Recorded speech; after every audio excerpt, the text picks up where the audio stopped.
Olá, prezado internauta, prezada internauta que nos visita aqui no nosso espaço virtual. Seja muito bem-vindo, seja muito bem-vinda. Eu sou o professor Luiz Felipe e aqui em nosso canal do YouTube eu quero hoje nesse vídeo tratar de alguns temas extremamente interessantes e que estão relacionados com a vida da gente. Então esse primeiro vídeo, que é dedicado ao estudo da ética e da moral, vai tratar de uma maneira preliminar, em seu caráter introdutório, de alguns conceitos como, por exemplo, o que é ética e o que é moral, qual a diferença entre essas duas áreas do conhecimento. Vamos tratar também sobre os três verbos que estão implicitamente relacionados com a forma de agir moral nas pessoas, e vamos também tratar da natureza do ato moral, ou seja, para que uma atitude de uma determinada pessoa possa ser considerada moralmente válida, quais seriam os elementos que eu devo, na minha vida pessoal, acadêmica ou profissional, considerar para saber literalmente a intencionalidade do que aquela pessoa fez, ok? Seja muito bem-vindo mais uma vez, seja muito bem-vinda, e vamos conversar aí o nosso primeiro vídeo encontro sobre ética. E eu inicio, assim como eu falo em aulas, em cursos, em palestras, em atendimentos, a partir do modelo de vida que as pessoas seguem. Vamos falar um pouquinho a respeito da sua própria vida. O que significa para você, para as pessoas em geral, ética e moral? São, na sua opinião, sinônimos? São conceitos que estão muito associados a ponto da pessoa dizer que fulano não agiu com ética e a outra pessoa não agiu de uma forma moral? Então, normalmente, no senso comum, é compreensível esse pequeno conflito de compreensão em que as pessoas pensam que todas as palavras significam a mesma coisa. Então, para que nós possamos ter uma compreensão segura, lúcida do assunto, me permitam retomar os gregos. Sempre eles, a Grécia é onde tudo começou, é a base do nosso modo de pensar no Ocidente, e é claro que são dois conceitos que emergem da Grécia, particularmente a ética e a moral, que vem de Roma, é a continuidade do pensamento grego. A ética você pode identificá-la em vários dicionários, livros e tratados como a arte, a ciência do bem-agir.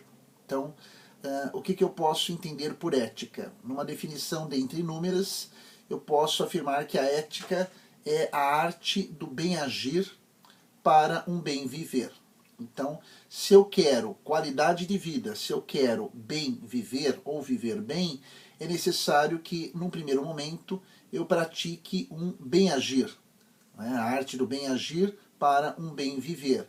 Se eu quero viver bem, se eu quero qualidade de vida, eu tenho que condicionar esse resultado às atitudes que eu vou tomar para consegui-lo. Ou seja, que é agir de uma maneira satisfatoriamente benéfica, não só para mim, mas para com o meu interlocutor. E mais, nessa definição simples, um grande ensinamento. A ética é uma arte, ou seja, nós não nascemos éticos, nós nos tornamos éticos.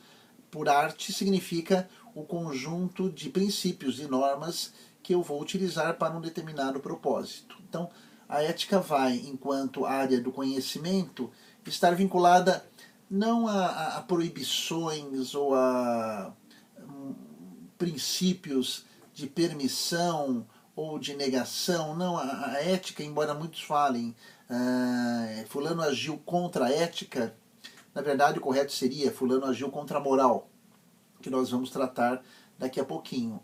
Mas a ética é a arte do bem viver para o bem agir, para um bem agir. A ética estará voltada muito mais para questões amplas, para questões que exigem uma reflexão, um questionamento de maior alcance e de maior profundidade.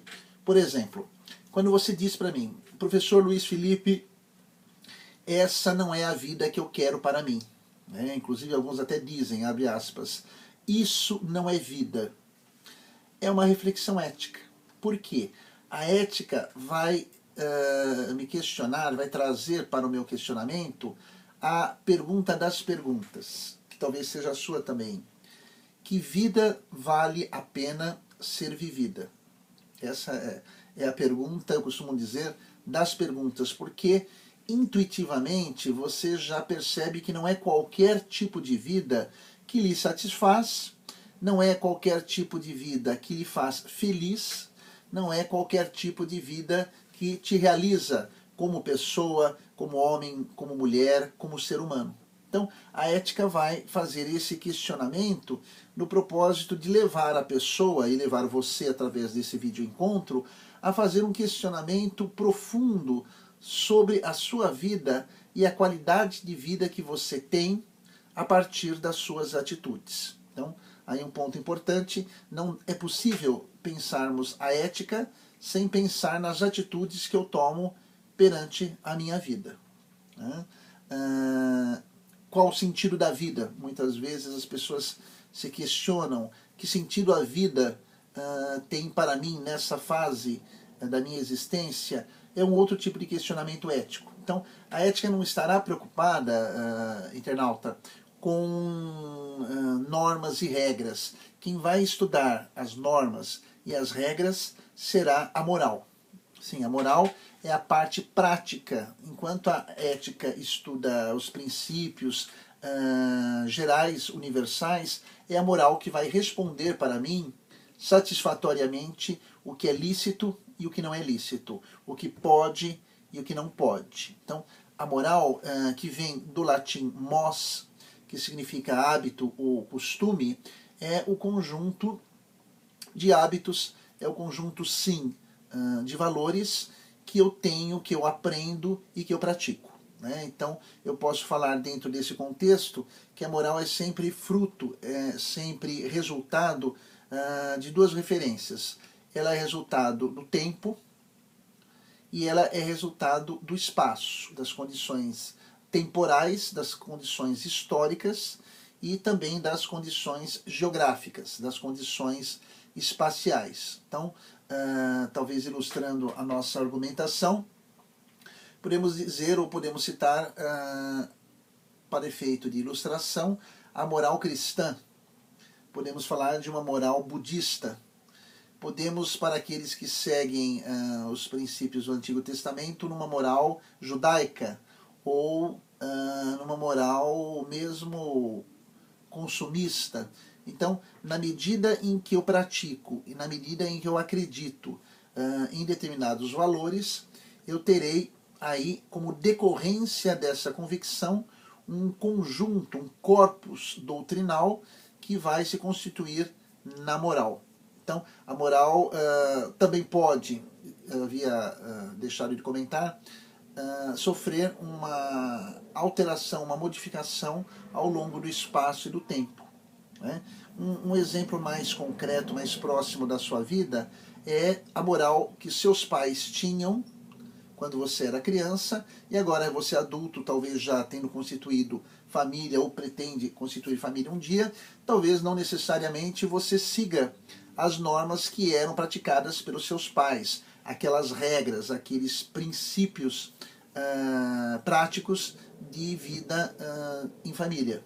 Você pode me dizer, Luiz, eu gosto muito da maneira como eu fui educado, mas quando eu tiver a minha filha, o meu filho, a minha família, eu quero fazer uma modificação nessa moralidade.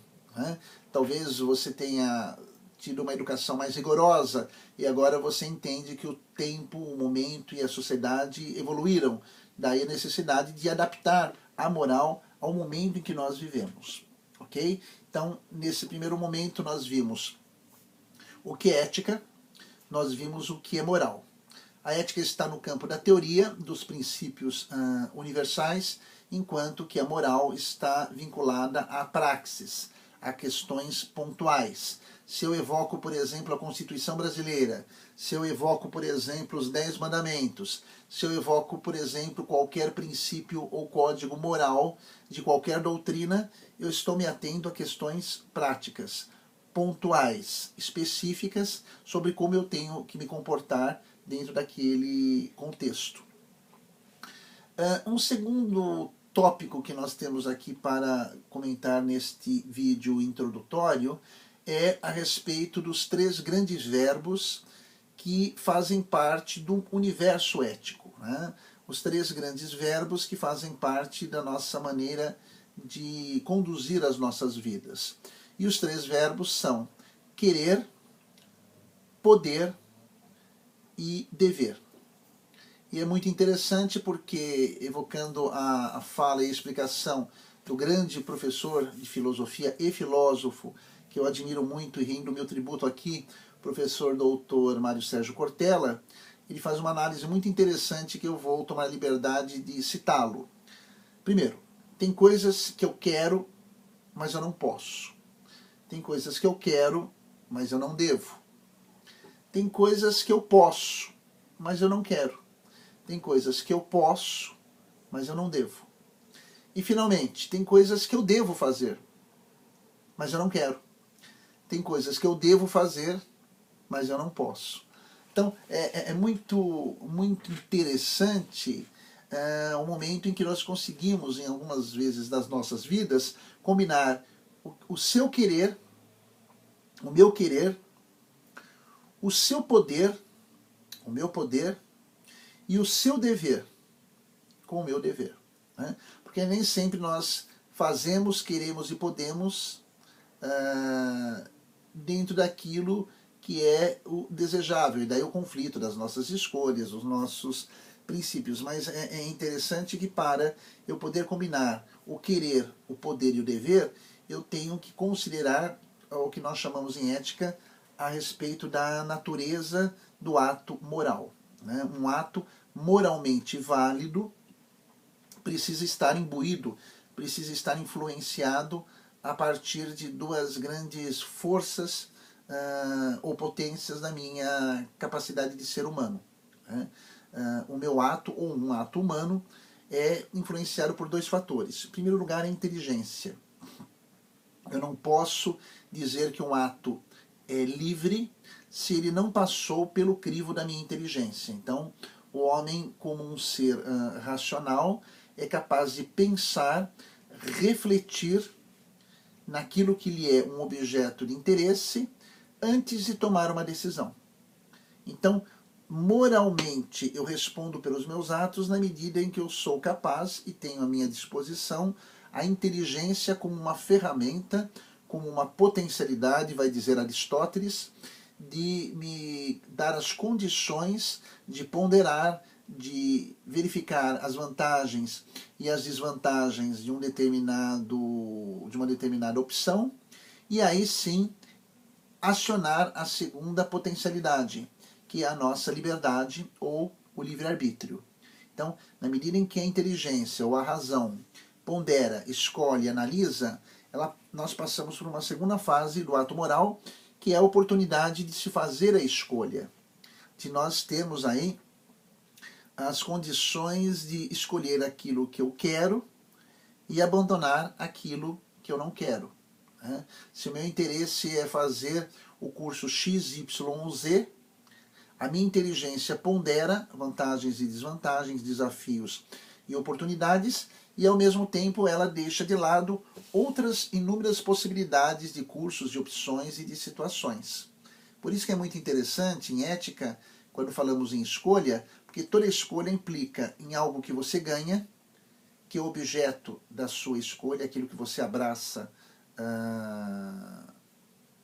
por interesse ou por necessidade, e ao mesmo tempo tudo aquilo que você abandona, uma vez que toda escolha tem um ganho e tem uma perda. Eu não posso apenas escolher algo e não ter liberdade para escolher.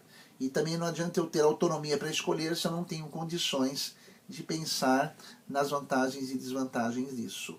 Eu, nesse fechamento da nossa conversa, lembro também você que todo ato moralmente válido, porque constituído de inteligência e liberdade, sempre vai nos trazer 2 escolhas. A escolha primária, que é aquela que vai me permitir conseguir o que eu desejo.